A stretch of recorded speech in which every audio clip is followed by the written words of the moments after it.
On today's show, So one of the things is, I see myself in a lot of these students, and I like for students to kind of see hope in me. Yeah. In that, hey, I was at the school. I went to the University of Maryland. I was asked to leave the University of Maryland for underperformance, right? Yeah. And the community college offered me a safety net, and I was able to go back, make the dean's list, finish, go on to graduate school. And I tell my students, I'm standing here teaching you, so if I can do it, there's no reason why, you all can also, take advantage of these opportunities. Welcome to Education Today. I'm your host, Solanke. I spent 15 years as a secondary English teacher, and I've also been on the other side as a parent of 3 children who have completed the formal schooling years of kindergarten through 12th grade and are now in the college and career stage. Now I'm here to have conversations with teachers, students, administrators, parents, and other stakeholders about all things education. Join me as I cover current topics in education from preschool through to college, career, and beyond.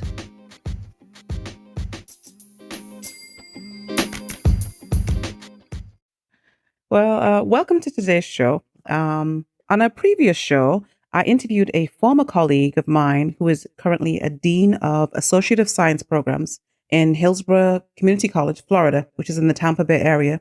And I spoke with her about all that community college has to offer the community. But my guest today has a different perspective on community college, because not only did he attend community college as a student, but he currently teaches at a community college. So I invited him on the show today because I wanted to see that unique perspective, that he has that different perspective. So welcome to today's show, Sokoyama Songu-Mbriwa. Thank you. So you are currently teaching in a community college, but what other background in education or experience in education do you have? Other than being a substitute teacher and coaching youth sports, that's pretty much it. How long were you a substitute teacher? I was a substitute teacher for about a year. Okay. Was that a while ago or recently? That was a long shoot. That was in 2000. Because what happened was when I got back home, I did a little bit of served some time with the Marine Corps, and when I came home, trying to transition back, I was working as a substitute. Oh, I see. Teacher here. Yeah. Elementary school student. Oh, okay. Well, things have definitely changed in education since 2000. I'm very interested to know about your journey from high school to community college.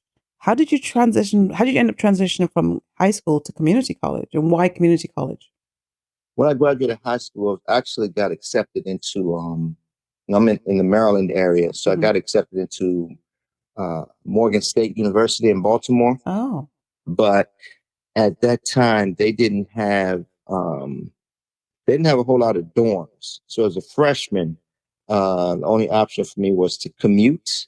And I didn't have a car, so commute via the commuter train, what we call the MARC train here. Probably taking me from Silver Spring, Maryland to Baltimore, probably about an hour. Oh, wow. On the train. I didn't have enough dorms, so that would have been that was my only option, right? Or to live in an apartment on campus. I mean, live in an apartment off campus. Yes. My mom didn't like that idea. Yeah. Baltimore. What ended up happening is because she wasn't too keen on that, I ended up going to Montgomery Community College here in Rockville, Maryland. So I went to Montgomery College, which was, easier to commute. It was probably about 30, 45 minutes. I'd catch a bus, the metro bus, to and from campus. And then, I also had a job. So it was, when I was at home, going to the community college. So it was kind of easy. Yeah. Easier, in that regard. And then the plan was really to go to the community college, to Montgomery, and then transfer to a 4-year school, maybe within, the next semester or the following year. Yeah, so that's how I ended up at community college. And I don't know about other states, but in the community college system here, if you get your associates from any of these community colleges, then you're guaranteed acceptance Oh, yeah. to one of the state schools. Yeah. It's the same here in Florida. Yeah. Yeah. Did many of your other friends go off to four-year colleges? Yes and no. A lot of people went to Montgomery College, actually. A lot of people from the high school, Montgomery County, Maryland, Mm-hmm. where I was living at the time. A lot of the students went to Montgomery College, and Montgomery College here at the time, they had three campuses. So they had one in Rockville, Maryland, Germantown, Maryland, and in Tacoma Park, Maryland. Yeah. And, interestingly enough, a lot of like students that came from well-to-do families were at Montgomery. That's interesting. Yeah, and I don't know how familiar you are with this area, but there are three campuses. So the one in Tacoma Park was very diverse. You had a lot of Africans that went there. In fact, a lot of Africans that back from the 70s had gone to Montgomery College and then transitioned on to Howard University. So it wasn't. Yeah, so it wasn't that uncommon to go to, community college. Yeah.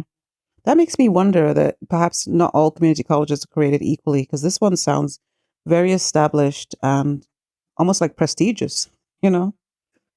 I'm laughing because Montgomery College in Rockville, Maryland, was known to students at the time. The joke, they used to call it Harvard on the Pike because it's located on Rockville Pike. Yeah. They called it Harvard on the Pike. But okay, so let me be honest. When a lot of times when people say they were going to Montgomery College, people would tease and make fun of Montgomery College, the community college. Yeah. At that time. So some people, if you didn't go to, University of Maryland right out the gate, or Howard University, any of these Towson, any of these 4-year schools, there was some, snickers and jokes that you may not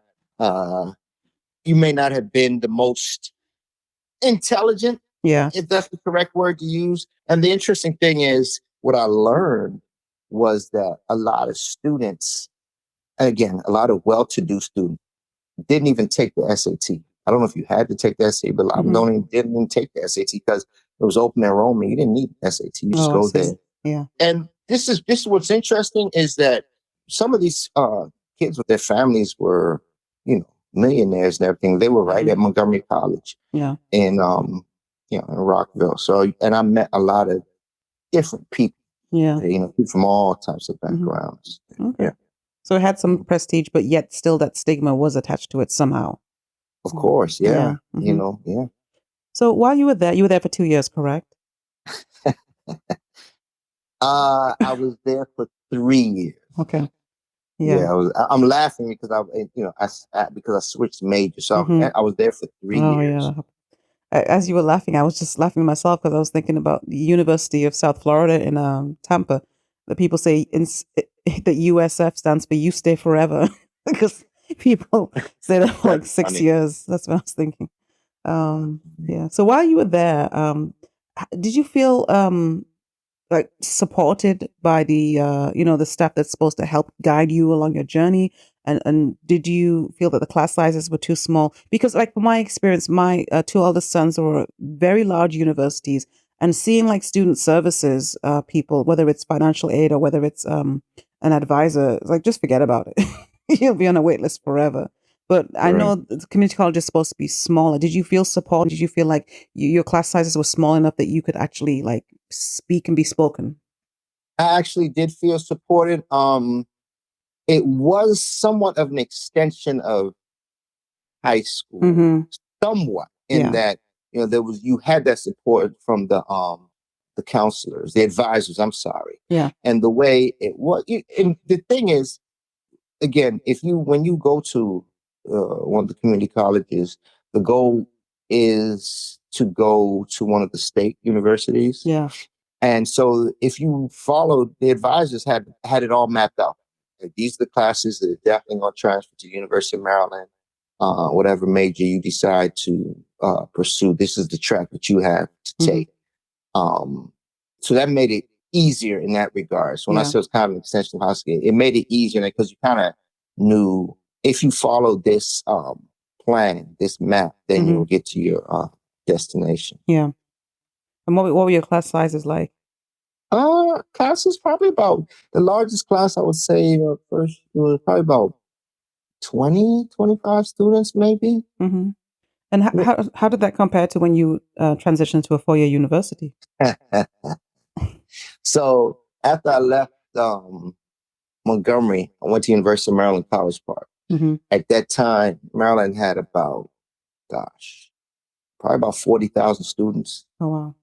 So my very first class when I walked in at Maryland, I had over 100 students in an auditorium. Yeah. So that was Nile. Yeah. Yeah.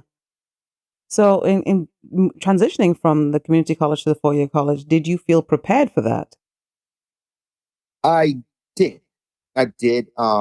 Because again, everything was kind of mapped out for you. Like whatever your major was, if you took these courses, this is this is how it would be when you get to Maryland. You can go right to your 300 level courses. Mm-hmm. So when I got and Montgomery has a very good academic reputation. Yeah. That's very good professor. So it wasn't a cakewalk there either. Mm-hmm.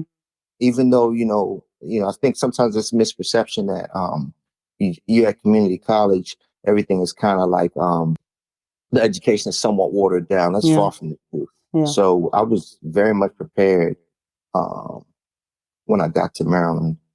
So if you had left high school and gone straight to University of Maryland, how do you think your experience would have been different? Would you have survived?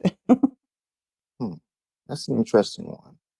And I ask that because I just 15 years in the classroom, I can pinpoint the students who would benefit from going to community college first and those who would be fine going straight to 4-year college, especially a large one like the one you mentioned. Yeah, I think I may have struggled, and it wasn't because I didn't have the academic acumen. Mm-hmm. I always consider myself somewhat of an academic underachiever. I think I had the ability to do the work, mm-hmm. but I wasn't as motivated to do the work. Yeah. The biggest difference, I think, would have been when I got to Maryland, I was 21. Yeah. Right. Yeah. And so I was a lot more prepared, a lot more focused mm-hmm. than maybe if I'd gone there when I was 18. So, even though I underperformed academically in high mm-hmm. school, I had the ability, but I just wasn't all that interested. So after university, so you community college, University of Maryland, was the next stage for you the Marines? Yeah, so let me back up a little bit. So I was at Maryland for 2 years, and then so let me start. When I switched majors like 3 times. Mm-hmm. Right, so when I got to Maryland, I was I started off in sociology, then I switched to my dad says, oh, well, you need to when he wasn't there when I started college. Mm-hmm. When he came back, said, oh, you need to do something in the sciences or whatever. And his, grandfather, and your grandfather was a druggist, a pharmacist. Yeah. And so you might want to go that route, whatever. So, I tried it. And I struggled. So I got to Maryland. I was like, this is not for me. But by that time it was kind of, my grades had slipped. And I ended up getting academically dismissed from Maryland. Mm-hmm.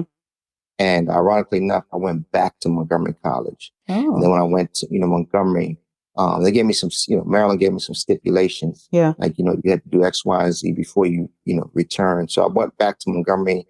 I was at Montgomery College for about spring of 96.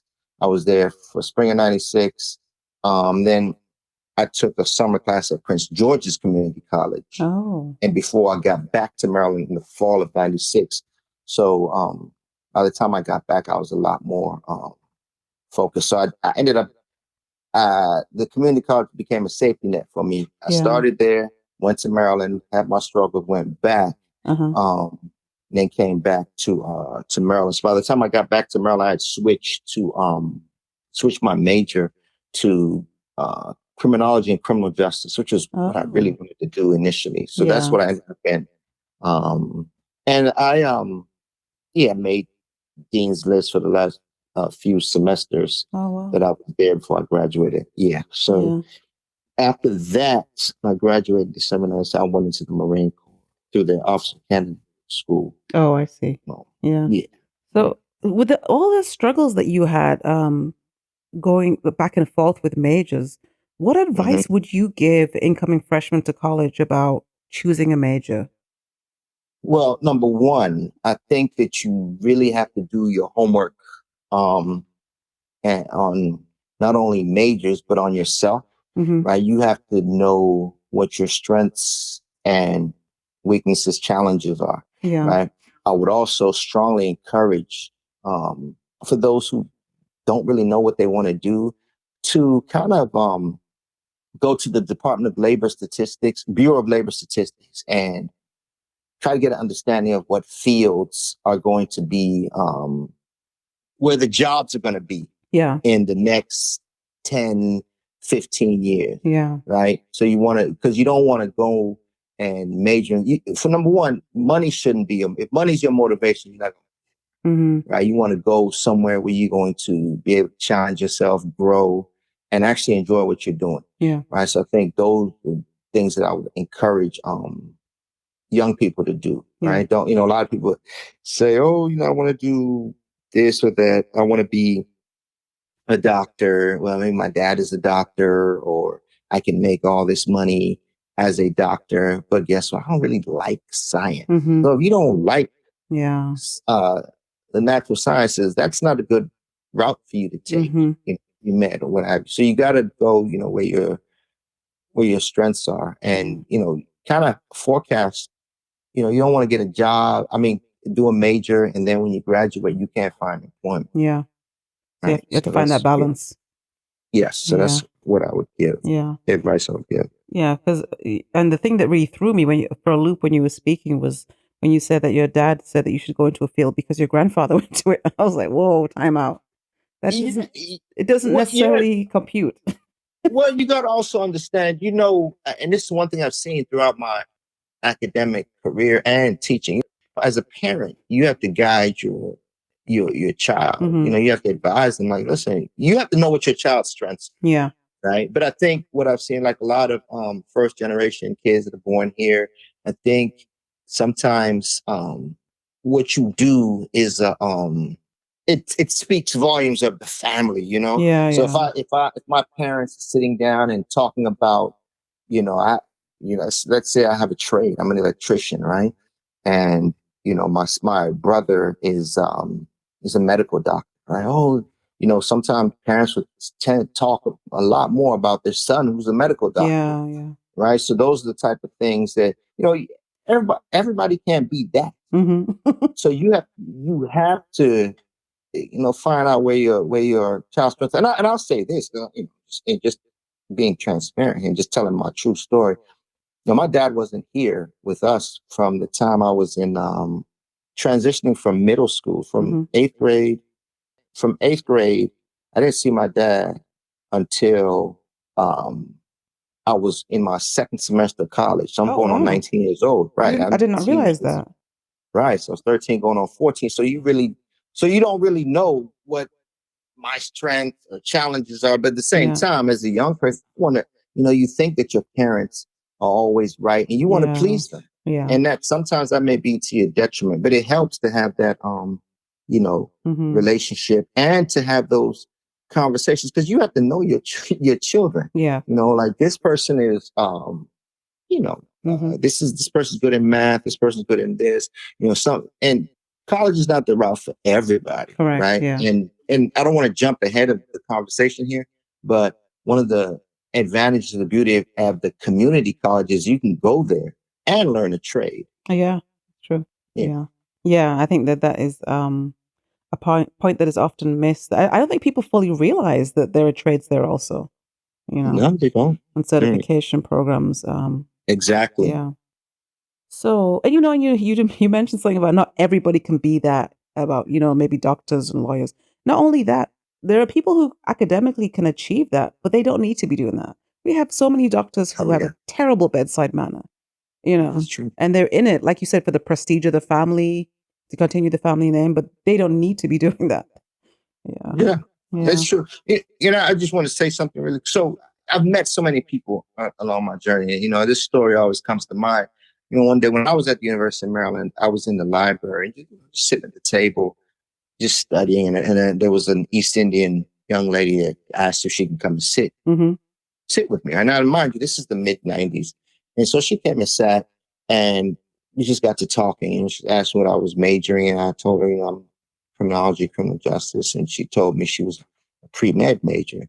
She said, I'm a pre-med major, but I hate it. I was like, well, why are you doing it? She said, well, you know, my brother's an engineer, my sister's a doctor. This is what my parents want me to do. I'm like, well, what is your interest? Right. And she said, well, I'm really into the arts, right? I like acting, this, that, and the other. Now, why is the story, you know, relevant? Well, around that time, you know, the Nollywood and the Bollywood was becoming a thing. Yeah. Right. But sometimes parents, they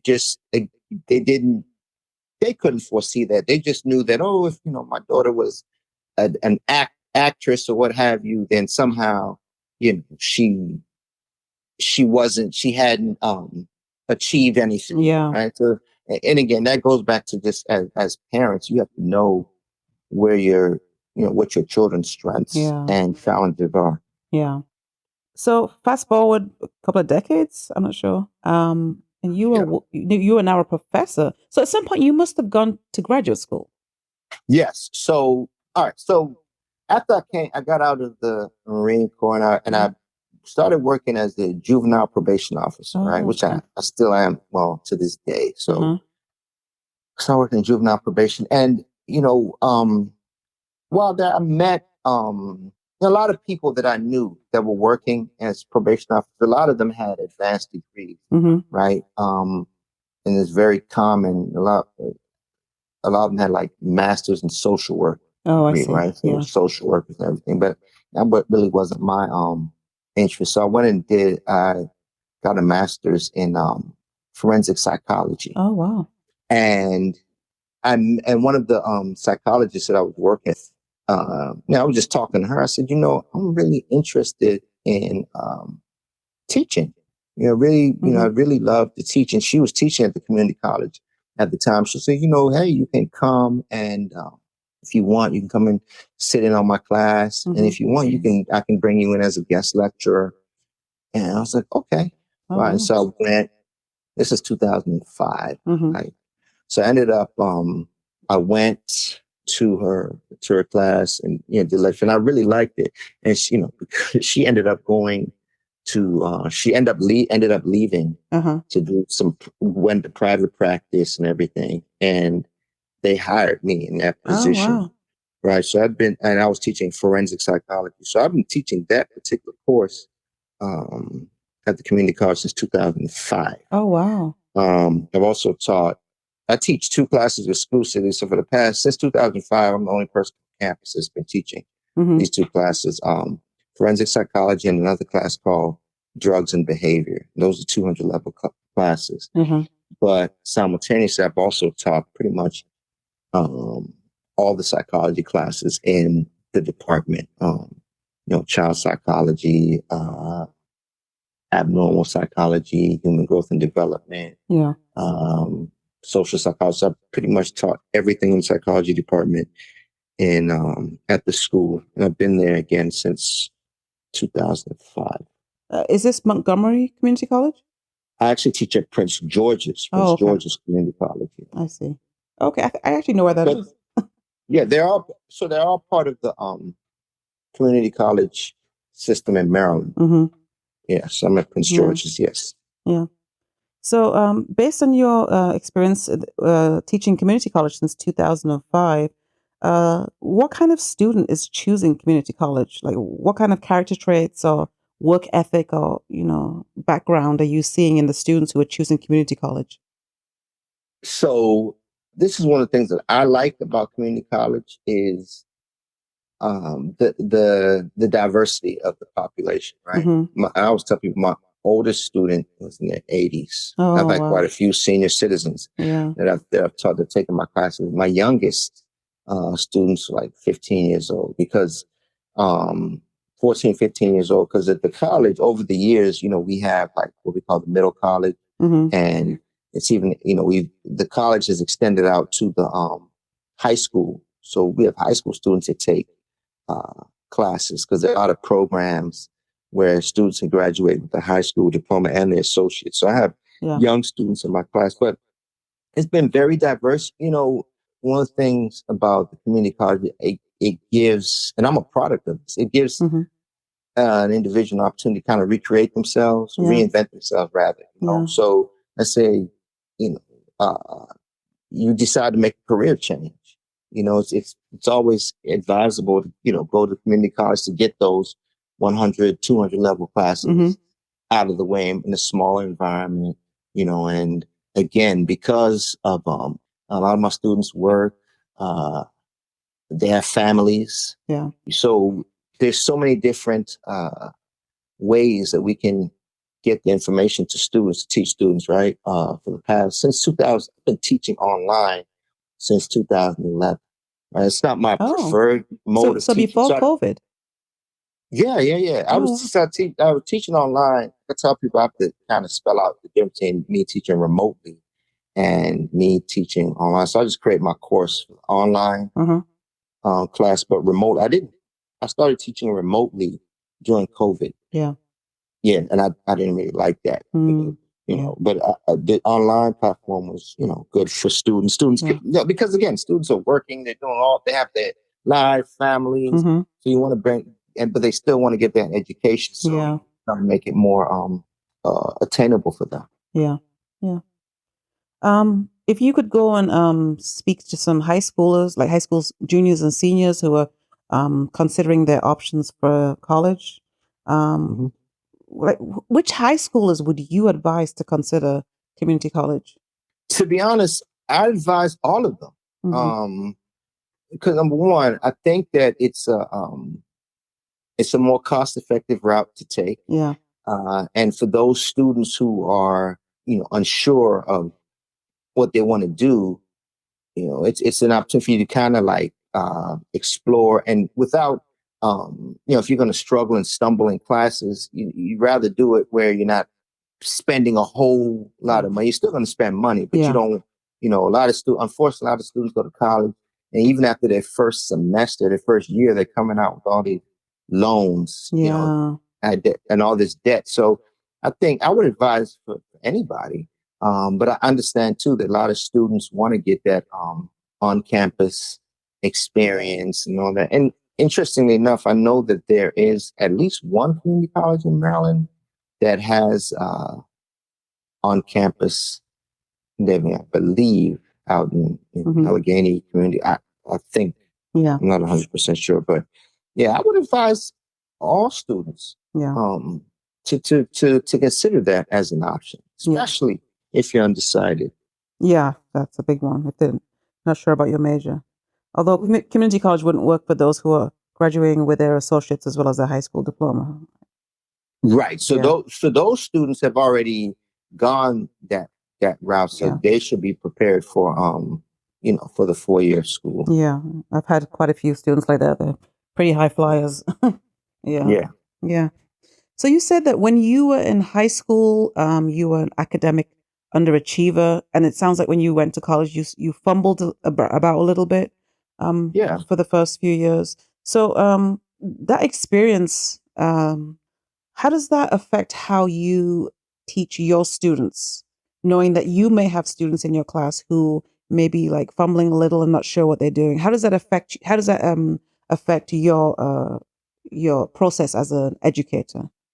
Well, so at the beginning of our conversation, one thing you alluded to with the community college was support. Yeah. Right? I think so support is key. Yeah. And there's so many different support systems for students at the community college level, right? A lot of our students, unfortunately, come to school and they're not prepared. So you have a lot of students that have to take the 0 level remedial courses, right?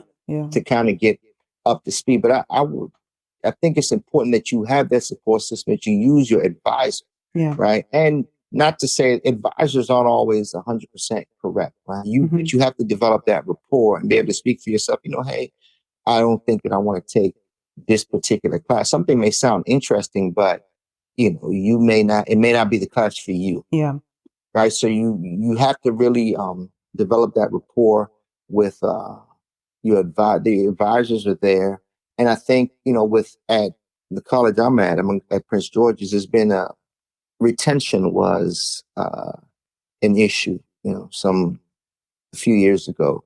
And so they've really focused on how can we retain students, right? And you got to kind of grasp them. Even as an instructor, if I see students that are struggling academically, we're encouraged to I'm not gonna say help them, but encouraged to reach out to them and kind of like figure out what's going on. Because again, students they have so much going on, and especially in this post-COVID time that we're in, you just don't know what students are going through. So we've been encouraged to be a little bit more empathetic as instructors, and not to be so rigid. But the most important thing, the students have to, first of all, they have to know that the support exists. Sometimes students just don't know. Yeah. That, okay, there's a writing lab I can go to. They just don't know. Or career advising. And, again, with community college, one of the drawbacks is sometimes you may not have an opportunity to come on campus because you're working, you're taking classes online. That's what I was thinking just now, that reaching out to students must be especially important for online classes. Yes. And this is the thing. A lot of students take online classes because they think it's easier. Yeah. I would disagree. I think online classes, if you're not disciplined, as focused, can be more challenging, right? Yeah, when I'm in the classroom, you can ask me a question right then and there, and I can answer your question in real time. Online, we're relying on email or maybe a Zoom conference, and the information that you're getting from me you may not receive it the same way had you been in the classroom. Yeah. And, in real time, stop me, hey, professor, I have a question about this. Yeah. Sure. Yeah. Yeah. I remember when I was doing my graduate course that I just remember feeling a sense of isolation doing online courses and just miss that camaraderie of doing group assignments, group projects, and just bouncing ideas off, fellow students and the professors too. It just felt very isolating, but I guess it also depends on the character of the person. Yeah, that's true. And how focused you are. And look, I've been there. I'm that student where you're working, you're trying to make ends meet. And so sometimes the time you're doing, you're trying to catch up, do assignments, write papers 3, 4 o'clock in the morning. That's why as instructors, as professors, or what have you, we can't be so rigid. I always, I try to, at the end of the semester, every semester, students come with all types of problems. The semester's about to end in a couple of weeks, and I'm already prepared because I know what issues, concerns. But I try to be, I let students, I keep assignments open a little bit longer than maybe I should, just to give students an opportunity to catch up. So I was laughing because when I was a K through 12 teacher, especially high school teacher, the end of the semester is kids coming up to us and saying, "Is there anything I can do about my grade?" It's like you've done nothing. Nothing changed. Same thing. It was like, well, you can go in a time machine, go back to January, and actually come to class and do some assignments. Exactly. But that's high school. That's a different ball game. So there are some states that are either considering or have already established an initiative where community college is free. Right. Does Maryland have this? I believe Maryland does. I know that there are some requirements that you have to reach. Like I don't know if you have to, if you said you can't exceed a certain amount of household income. I'm not sure, but I know there are some stipulations, but that is an option for students. I think, one of the things about community college was that two things were really during the Obama administration, there was a strong push for community college because the economy was, so, had tanked. This was like 2008, 2009. Then, of course, the first lady, she's teaching at one of our local community colleges. Oh, Dr. Biden, right? Dr. Biden, right. So, Biden, so community college came, to the forefront. Community college provided an opportunity for a lot of people to kind of kickstart their careers, restart their careers, and do those. Yeah. Yeah. I think when I get off the phone with you, I might go online and find some courses myself and kickstart my life. Of course. It's funny because this is the thing. So in about a year, so I'm going to be transitioning from my, I'll be able to retire from my current position. And, I want to transition. I've been looking at some courses, certifications that I can actually take at the community college because I'm there. I can take them for free for discounted rates. So I was like, you know what? I got to take advantage of this because, again, as you transition from one career to the next, you're restarting yourself. So, and here's an opportunity because the community colleges, oh my goodness, a lot of people don't realize what the colleges offer, right? And I think sometimes, I don't know how it is in Tampa where you are, but it's all over, like Prince George's where I teach, on the buses, at the bus stop, you see a sign for Prince George's Community College. They mail the catalog. They have the continuing education, and they have the credit classes. But it's just whoever's doing the marketing, even on the radio, on TV, they're doing a good job of pushing it to the forefront, so people know that this option exists. Not even go so far at in the District of Columbia. They had UDC, right? University District of Columbia. And over, let's say, since within the last 15 years, they have the University of District of Columbia, they have their law school, but they also started a community college, CCDC, right? So there's so many options for students, and community college, again, is just, I endorse community college heavy because I know, the opportunities that are there for students if you take advantage of it. Yeah. Let me ask you this question. Do you believe that a thing loses value once it becomes free? Wow. That's a tough question. Because some people believe that when we make things free, then it's no longer of any value. Wow. I think it does. It has value, right? To those who maybe didn't have access to it before. Yeah. Right. I think because if you think about, again, going back earlier in our conversation, a lot of our people, people who were born first generation like myself, when people came here and going to school is free, it's like, wow, I can go to school for free, and they take advantage of that. People who are here don't necessarily, they don't realize a free education. I mean, I think we take that for granted in this country. Let me say that. Definitely. Right. You know how it is in other countries. Yeah. People would kill for the opportunity to go to school. So I think it will lose value to those who don't really value it. Yeah. If that makes sense. That's good. So thank you so much for endorsing and promoting community college on today's show. You definitely are a huge proponent of it, or you would not have been teaching there since 2005. I love it. Yeah. If I could just say one thing really quickly. So one of the things is, I see myself in a lot of these students, and I like for students to kind of see hope in me. Yeah. And that, hey, I was at the school. I went to the University of Maryland. I was asked to leave the University of Maryland for underperformance, right? Yeah. And the community college offered me a safety net, and I was able to go back, make the dean's list, finish, go on to graduate school. And I tell my students, I'm standing here teaching you, so if I can do it, there's no reason why, you all can also, take advantage of these opportunities. And along the way, I've met some good advisors who've given me good advice. So thank you for that. That's good.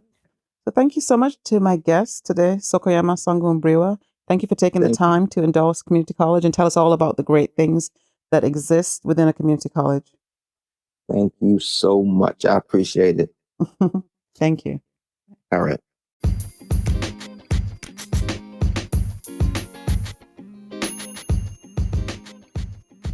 Well, thank you for listening to this episode of Education Today. We'll be back next time with more current topics on all things education. In the meantime, You can email any questions or comments you have about the show to edtodaypodcast@gmail.com. If you enjoy the show, please hit the subscribe button and consider leaving a review on whichever platform you are listening. We are listener supported, so if you are able to give a one-time or monthly donation, check out the show notes for ways in which you can give. Check out my blog for more about my experiences in education at medium.com/@Soko. That's medium.com/@SOHKOR. You can also find me on Instagram at Soko_rights. That's at SOHKOR_rights. See you next time, and thank you again for listening.